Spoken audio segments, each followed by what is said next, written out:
Hi guys, welcome to everyone, especially to Jenny all the way from the United States, a good friend of mine from years back when I started training. And Jenny, I hope it's not too early for you in the morning. I assume it's around about 6 o'clock, 7 o'clock in the morning, but I really appreciate you joining us on the webinar. Just one last time, guys, if you want to switch on your microphones, you're more than welcome. I'm just going to switch off my video. That's not really necessary. I am recording this session and will most probably post it for you later on my YouTube channel. Good. Let's start off. What I want to do today is in the next hour, just show you the Power Query option in Microsoft Excel. Now, I have done some research on the Microsoft website. If you look on the screen now, you will find something about Power Query, what it does. I'll go through those quickly. And then also which versions of Excel has got Power Query built into the system. 2016, 2019, and especially 365, it is already available in Excel. In 2010 and 2013, it's not necessarily available. You'll have to install it. You can just Google and search install Power Query, and it will guide you through all the necessary steps. I found a nice website on my screen. It's Excel Campus. It's www.excelcampus.com, and there you will find a page that will tell you exactly, very nice one, showing you how to install Power Query onto your computer, going through all the steps, and then you will also have it available. Now, what is a Power Query? Power Query allows us, first of all, to connect to external data, then transform the data within Power Query. You can even combine data and then either load it onto a spreadsheet in Excel or load it into the data model. Now, if you haven't used the data model before, in the past, I was a bit skeptic about the data model, but then I found if I do pivot tables in Excel and I copy a pivot table and then just rearrange the settings and then create another pivot table using a copy, the files end up to be massive in the end. Now, what pivot tables, what they do is every time you create another pivot table, it makes a full copy of your data into the file, a hidden part of your file, which you don't see. So let's say you've got 500 rows and 500 columns, and you create a pivot table on that, and you copy the pivot table and just change it and copy again. It will, in the background, create 5, 10, 20 copies of that data so that each of these pivot tables actually do work. And that just increases the file size immensely. So in future, I'm not going to do pivot tables today, but if you do pivot tables, you will see there's an option which says add to the data model. This will then reduce the file size tremendously, because then all the pivot tables uses the same, sorry, I'm just admitting someone else. Uses the same data in the background, and the file size is much smaller. Now let's have a look at Power Query and what it is capable of doing. The example I'm going to show you today is I have 3 files in a folder. For example, it might be sales figures per month, and every month I just add the new file to the folder, and I want Excel to fetch all the files. As I add new files, add the data to the data model so it updates in the background automatically. I don't have to open, copy, paste, and paste it to the bottom of the previous month, and next month open the file again and then copy and paste the data into Excel to start using it. Now, if you look on my screen, you will see I have a data button on my toolbar. As soon as I click on data, I will get this get and transform data box on the left-hand side of the menu. Once you see this, you know that you have Power Query installed. Once I start using these buttons, Power Query kicks in the background. Now you will see that Power Query will open a new window, but you are actually working in the same file, and it will import the data into that Power Query window, and you can manipulate the data, add columns, do everything you need to do, and then export it either to the data model for further use later on, or into a spreadsheet if you want to. What I'm going to do is I'm going to just add it to a spreadsheet so that you can see how it updates automatically. Now I have created a folder with 3 files. I'm just going to open one of the files to give you an indication of how it looks.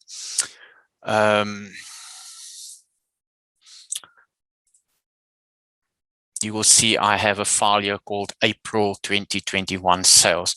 You will also see that I've created a sales per month folder. Now, January, February, and March, those monthly files I've already dropped into that folder. And I'm going to import all of them at the same time. And then later on, I will move this file into that folder as well, and it will automatically update. But there are certain rules that you have to look at when you do or create these files. First of all, I'm just opening this file. They all need to have the same tab name at the bottom. So your January, your February, your March files should all have, for example, a folder called data. The headers at the top should also be exactly the same. If I have sales on the one file and maybe I call it just sales 2010 or something else in another file, it will import the data, but it will then obviously go into a new column. So make sure that the layout of the files are exactly the same headings, and that the tab at the bottom are exactly the same for all the files. I'm just going to close this file. Just wanted to show you how the file looks on the inside. So I am on a blank screen, and what I'm going to do is I'm going to go to data. I'm going to go to get data. And it gives me all sorts of options. I'm looking from file. I'm going to say from a folder. So I click on that. It opens my file manager. I go to the specific folder on my machine where the 3 previous files are. It's called sales per month. And I say open. It then gives me an indication of the 3 existing files in the folder already. At the bottom, you have an option to combine, load, or transform. Transform is usually your best option because once you select that, you can manipulate the data before you actually import it into the spreadsheet. Once I click transform, Power Query actually opens. This is the Power Query interface. It shows me a few columns, one of which is the names of the files, extensions, and all of these unnecessary information. At this stage, I do not need to know the extensions in my database, the access, the date modified, any of these. The only 2 that are crucial at this moment is the 2 on the left-hand side, the one with the file names, and then the binary or content section. Inside there, you will find the content of each file. So what you can do is you click the first one, hold in your control key, and the second one. So I'm selecting these 2, and then on the home button at the top, I go remove columns, and I specify remove other columns. And I'm only left with those 2 columns. It's always a good idea to get rid of as many and as most of the information that you do not need in the file. Because remember, these files might be 10,000 rows and 50 columns across. So get rid of unnecessary information. At this stage, when you open the files, you only need the file name and the binary section. On the right-hand side, you can give this query a name if in future you want to access a query again or maybe make changes to it. So let's call this the total sales query. What is nice about Power Query, everything I do is recorded on the right-hand side. You can see in this applied steps. So it actually records all the steps. Once you start creating intricate queries with all sorts of columns and moving columns around, it records all of them. So you can just go step by step and run through the steps and see where you might have made a mistake. Or maybe you deleted a column and you should not have deleted a column out of the database. You can always go back and just double click on it and get the column or select new column. So yes, it's almost like Visual Basic, recording all the steps as you click. In this case, I am now going to open the content. You will see in this content column, I've got two little arrows pointing down. I click on that.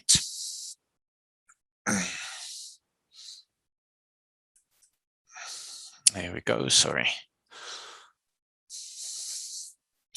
And it will show me the sheet names that it found in the first file. It actually opens one of the files, the first one, as an example. Now, I know that in all my files, I'm interested in the data sheet. So I select that. It gives me a preview of the first file, and I OK.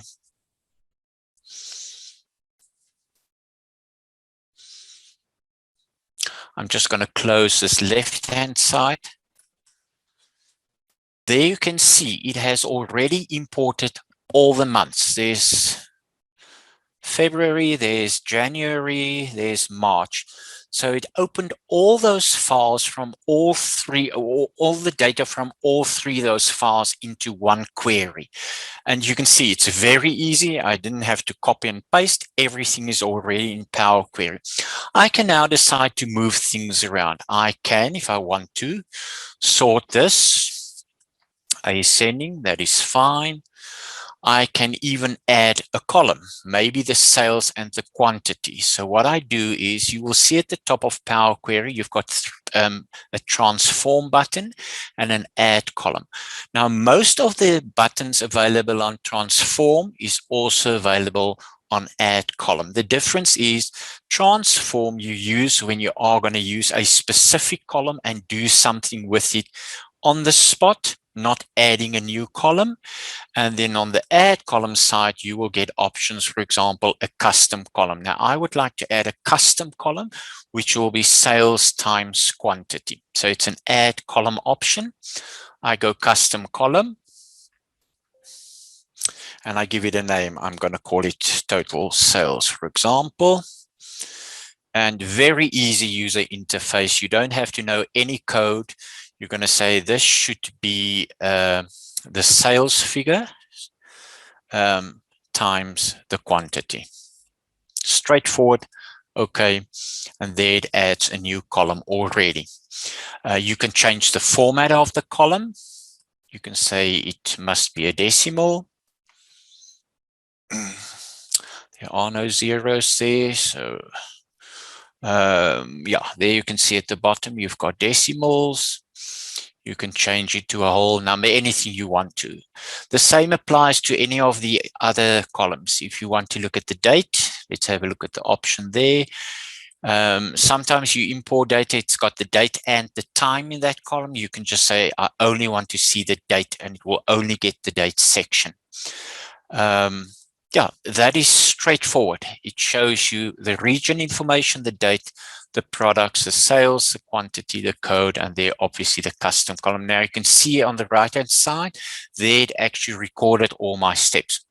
When I sorted the rows, remember I sorted the date, it recorded it. When I added a custom column, it recorded the step. When I changed the type, remember I changed the total sales to a decimal value, it did that for me as well.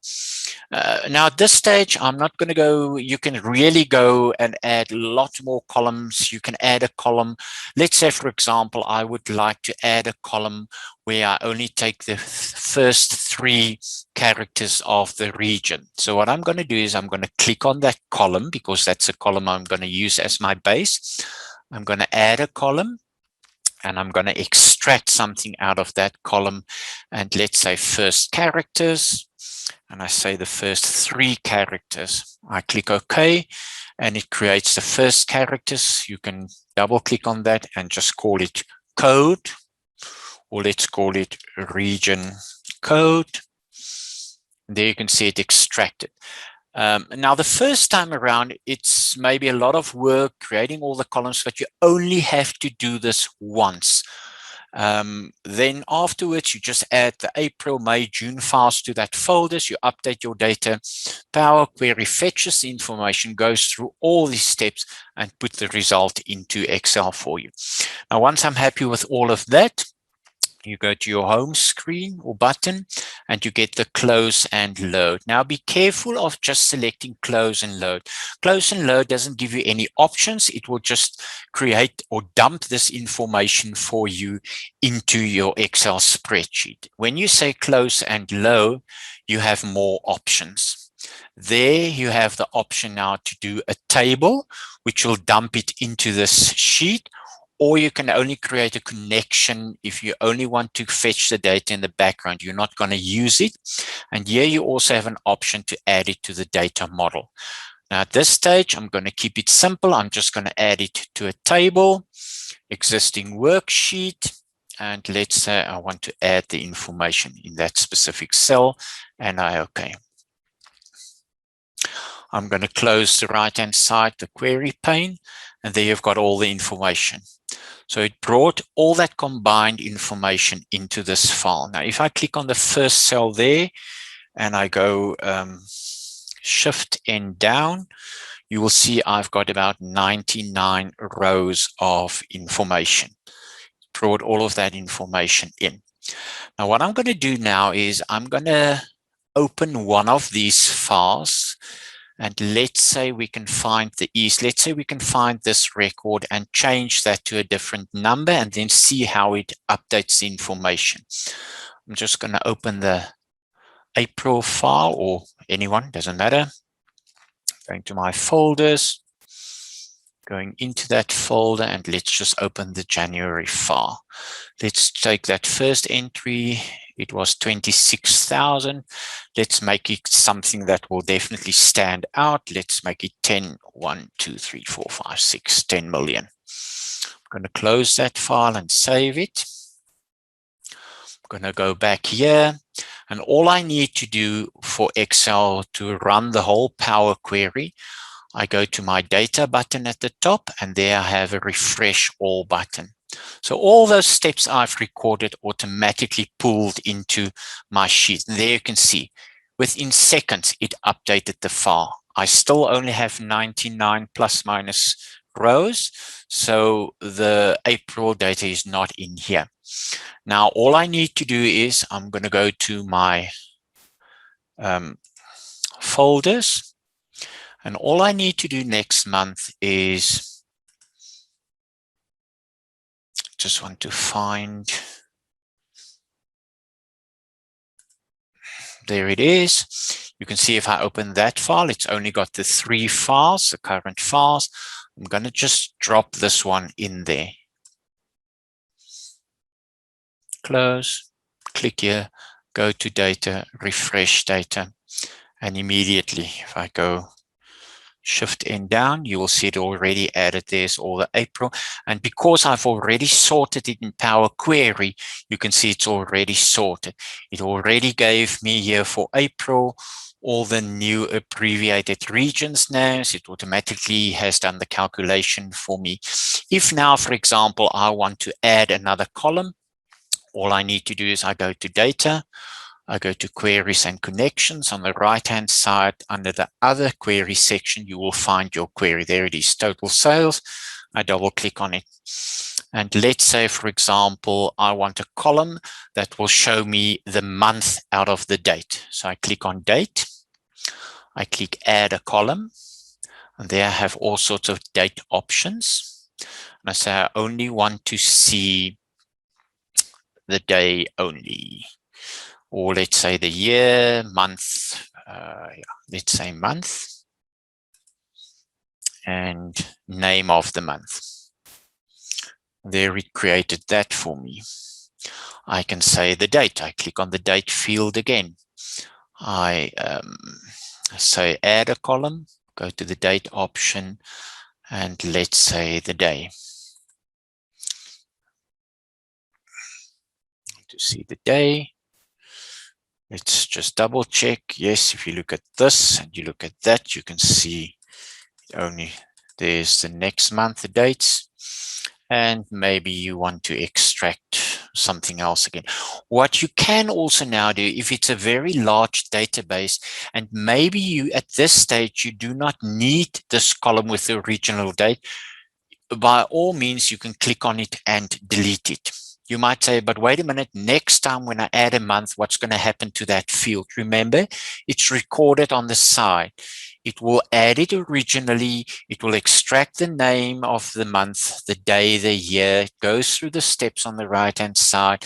And then also it deletes the date column. So it will still import the date, because remember, it follows all the steps on the right-hand side. We can do that. We can delete that. We can close it. We can say keep. Just going to close this. And there you can see you have your month here, you've got your day here, and the date field is not there. Let's say you want the date field back again. All you do is you click, you go queries, you open the query, and all you need to do is there where we said remove the column. We can say we want to get rid of that step, and it's back again. I close, I keep, it updates, and it's back. So yes, brilliant tool to use. There's a lot of information available on YouTube regarding a Power Query as well. This is really just the tip of the iceberg. Very powerful, combining files, manipulating files, and then eventually end up with the files in a spreadsheet, or maybe just inside a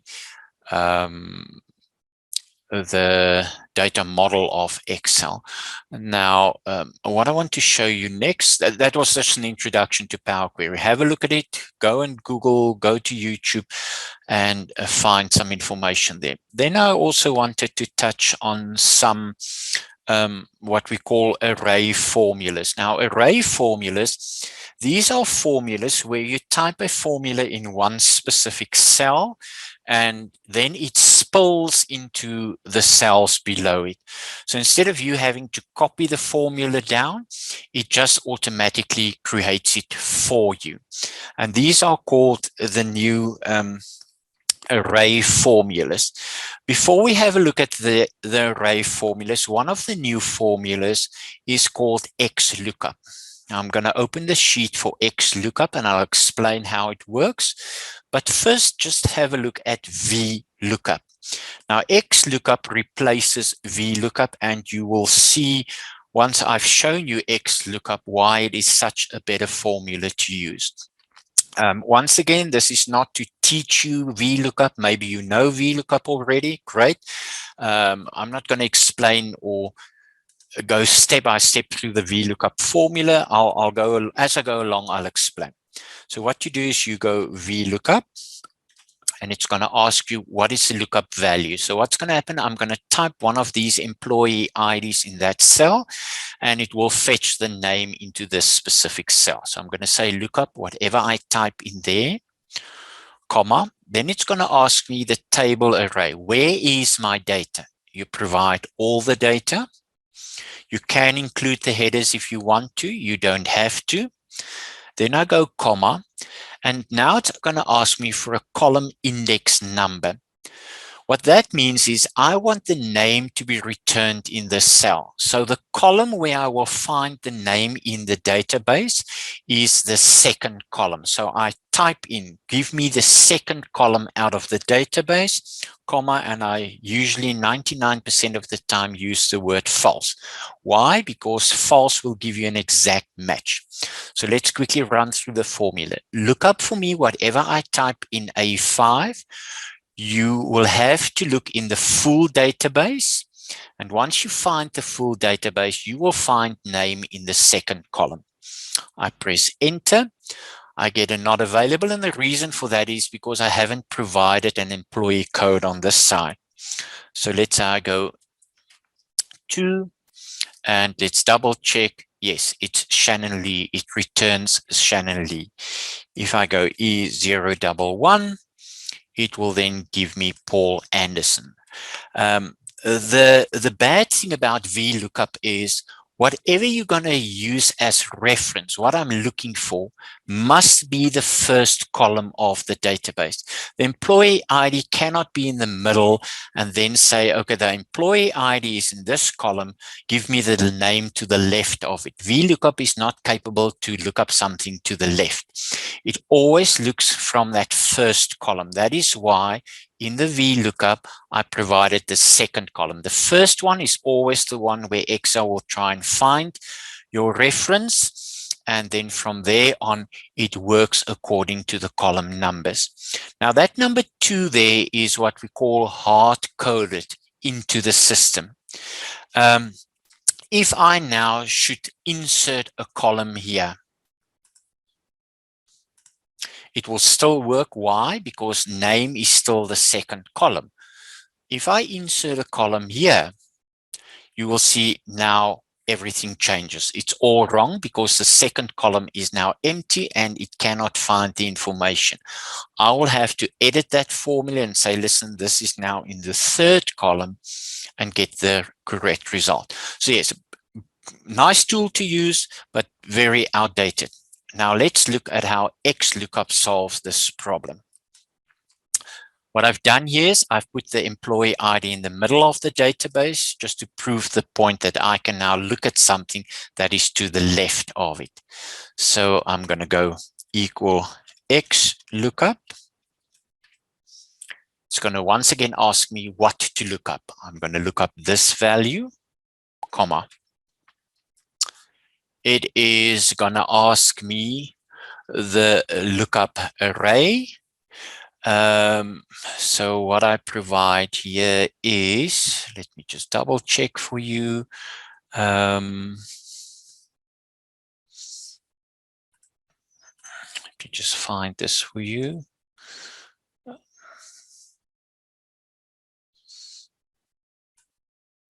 Let's just see if I provide all. I haven't used this in a while. Let me just check. Okay, what you say, what you provide here, you say the lookup array. I am looking. What you have to provide here is where are you looking?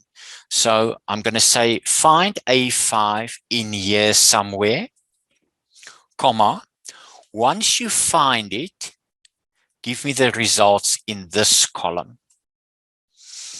And I can close the bracket. I don't even have to say false again.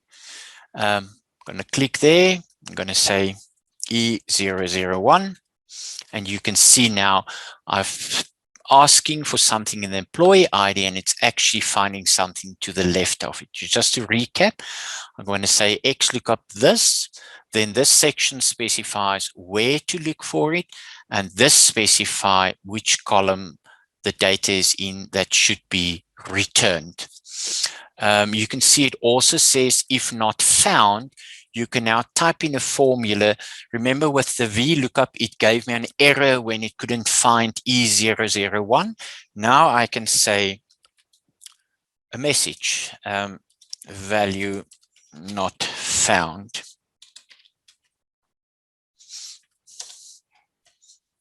Let's say we type in E1300. And it will automatically give me a customized error result. And now if I add any columns anywhere, that still works. I can add a column there, it still works. So I got rid of the problem of the employer ID having to be the first column, and also when I add columns, the VLOOKUP will still work. Another nice formula, and these are the new array formulas. Or dynamic array is, for example, the sort column. I've got this information, and what I want to do here is I want to sort this data using any of the specific columns. Now, yes, you can click in and do a sort on the spot, but maybe your data is on one sheet and on a totally different sheet you want to do sorting, you need this information. So you go equal sort. It's going to ask you, what do you want to sort? I want to sort all of this information, comma, and sort it by using, let's say, the second column. There you have it. It's easy as that. It automatically fetches the information, sorts it according to that second column, and it automatically spilled. If I should add new data to the bottom here eventually, that information on the right hand side will just automatically grow. So you can see there's only a formula in one of those cells. If I click on these on the bottom, you will see in my formula bar it's grayed out. So just to recap the sort formula, I'm saying sort for me this full data set using whichever column I want to use.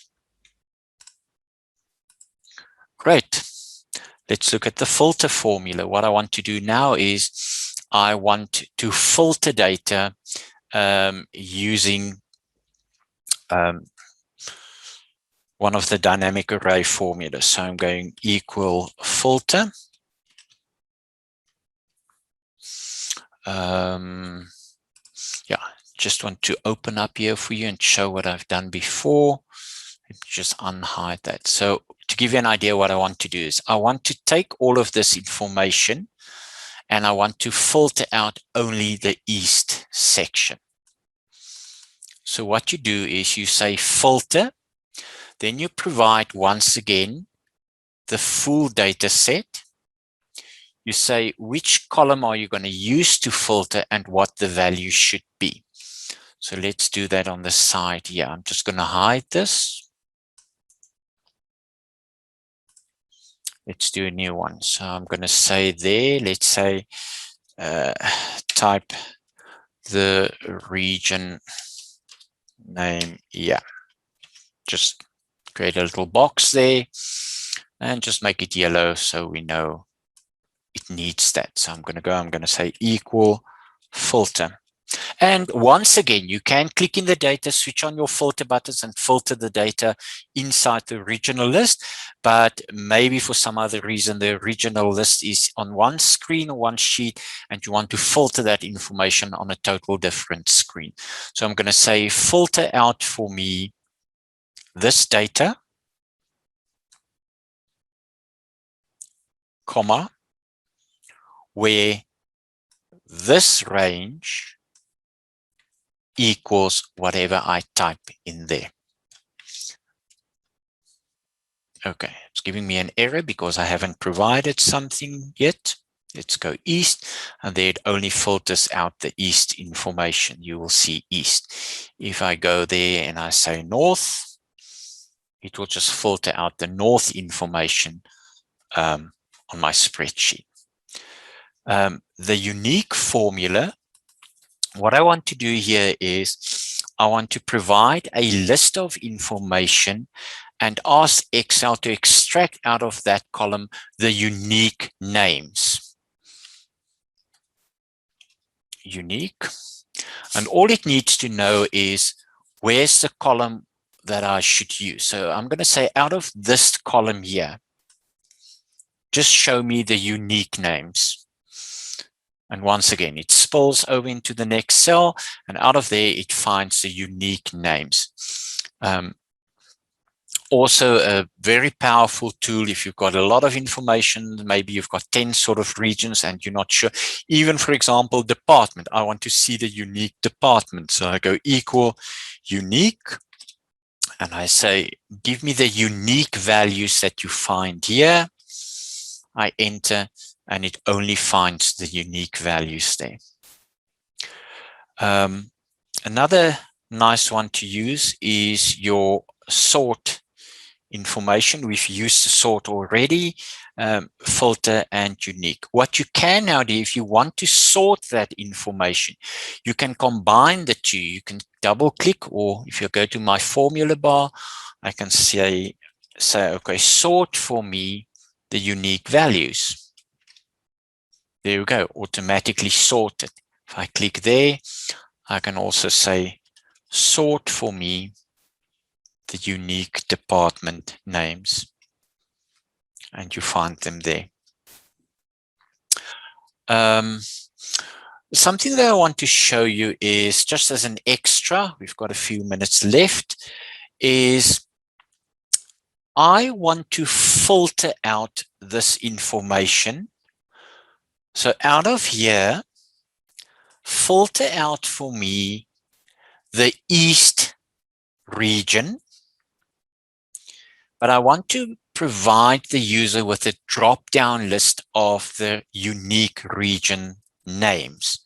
So what I want here, let me just hide this. I want in a specific cell for a user to click, and he will get a drop-down of the unique region names. As soon as he selects one of the region names in that cell, it will then filter out the information on the left-hand side onto the right side. So I'm actually going to combine the filter, the unique, and the sort formulas in one sheet to show to you how powerful these formulas are. So what I'm going to do is I'm first going to say, give me the unique region names. There we go. But I also want them to be sorted. So I click on the first one there and I say, fine, let's sort this for me. Sorry. So it's sorted. So that list I want in a drop-down list. So how do I create a drop-down list? I'm going to click here. I'm going to go to data. And there's a brilliant tool here in data called data validation. I click on it and I say, I want to provide a list. Where will you find the list? You will find it. I click in that box and I click that first cell. But because it's a dynamic array, I put the hashtag behind it so that this drop-down list will automatically grow. If for some other reason I add a totally new region, this unique list will grow and the drop-down will pick it up. But you have to provide the first cell of where you find that formula and a hashtag. Let's see if it works. There you can see. So it finds these information and puts it in the little drop down. I can hide this column for the user. You don't want the user to see that. So this is the drop down. And then I want to filter out this information using the region that I have selected. Just going to highlight that quickly, make it yellow, make it a little bit wider. So here, I'm going to say equal filter for me, filter out for me this information, comma, where, oops, sorry, didn't pick up everything. Just redo, filter out for me all this information, comma, where the region column, comma, equals the value that I select from that cell. Oh, let's see what's not happy with that. In glossary, not comma, but equals. So filter out the full data range using the region column where the region column is equal to the value in that drop-down cell.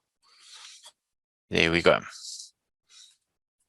And now you're more than welcome. Let's keep our fingers crossed. If we hide all of this, user doesn't have to see it. And all the user sees is the little drop down there. Give me the south information, then the north information, give me the east information. Guys, that is all for today for the session. I just wanted to provide you with some information. Maybe you know all of this already, but just to get you interested in how powerful Excel has actually become. It's not just something where you do charts anymore. I've tested this before. I think I imported 3 files of 1,000,000 rows. Now, we all know if you go to the bottom of Excel, let's go in down, it goes to about 1,048,000 rows. Now, keep in mind what I've just said. I've imported 3 files of 1,000,000 rows each using Power Query, and the file size was still very small, because remember what Power Query does, it does not actually take all that data and put it inside your file, so it increases the file size. What it does, it fetches the information when you say data refresh all, it puts it in memory, and from there it does all the calculations and only gives you the results in your spreadsheets. So you can combine hundreds of files into one spreadsheet, and the actual spreadsheet file is still very small. Guys, I'm just going to switch on the chat, and if you want some comments there or ask questions, you're more than welcome. I do provide Zoom classes as well. So if you're ever interested in a Zoom class, I have a very nice class at the moment where I do pivot tables, Power Pivot, and do dashboards. So yeah, it's actually called the dashboard data analysis course. I can do that with Zoom for you. So yes,